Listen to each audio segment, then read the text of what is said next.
എല്ലാവർക്കും നമസ്കാരം. സുഹൃത്തുക്കളെ, ഞാനിന്ന് പരിചയപ്പെടുന്ന നമ്മളെ ഇങ്ങനത്തെ പേപ്പർ കപ്പുകളാണ്. നമ്മുടെ വീട്ടിൽ എന്ത് ഫംഗ്ഷൻ ഉണ്ടാകുമ്പോഴും ഇങ്ങനത്തെ പേപ്പർ കപ്പുകൾ നമ്മൾ ഉപയോഗിക്കാറുണ്ട്.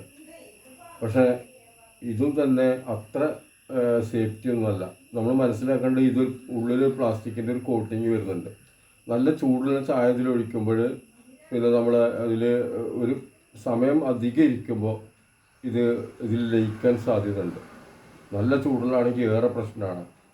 അപ്പോൾ പിന്നെ ഇതിൽ തന്നെ PLA എന്ന് പറഞ്ഞിട്ട് ഉള്ള ഒരു സംഭവമുണ്ട്. അത് നാച്ചുറലായിട്ട് ഇറങ്ങുന്ന കുറച്ച് സാധനമുണ്ട്. ഇതിൻ്റെ മുകളിൽ പച്ച ഇലകളുടെയൊക്കെ ചിത്രമൊക്കെ ആയിട്ടുള്ളത് ഇറങ്ങുന്നുണ്ട്. അത് കുറച്ചും കൂടി നമുക്ക് ഉപയോഗിക്കാൻ പറ്റുന്നതാണ്. അപ്പോൾ കപ്പുകളൊക്കെ വാങ്ങുമ്പോൾ നമ്മൾ അതൊന്നും നോക്കാറില്ല. എന്തായാലും സാധാ പ്ലാസ്റ്റിക്കിൻ്റെ ഗ്ലാസ്സിൽ കൊടുക്കുന്നതും അപ്പോൾ ഇതുമായിട്ട് വലിയ വ്യത്യാസമൊന്നും ഉണ്ടാവില്ല.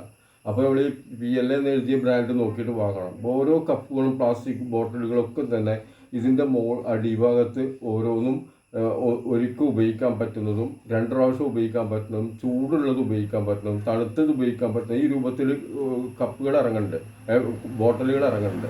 പക്ഷേ ഇതൊന്നും നമുക്ക് വിദ്യാർത്ഥികൾക്ക് പറഞ്ഞു കൊടുക്കാൻ നമുക്ക് പറ്റുന്നില്ല. നമുക്ക് ആ ഒരു വിവരമില്ല. ഒക്കെ നമ്മളെന്താ വെച്ചാൽ ഈ മാർക്ക് വാങ്ങിയിട്ട് ജയിക്കൽ മാത്രമല്ല, നമുക്ക് ഇനി ജീവിതത്തിൽ ജീവിക്കാൻ വേണ്ടിയിട്ടുള്ള വിദ്യാഭ്യാസം നമുക്ക് ആവശ്യമാണ്.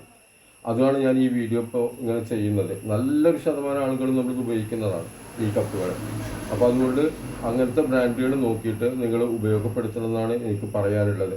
പിന്നെ അതേപോലെ തന്നെ വന്ധ്യതക്ക് സാധ്യതയുണ്ട്. ഈ ഗർഭിണികൾ ഒരിക്കലും തന്നെ ഈ കപ്പ് ഉപയോഗിക്കരുത് എന്നാണ് എനിക്ക് പറയാനുള്ളത്. ഓക്കെ, നന്ദി, നമസ്കാരം.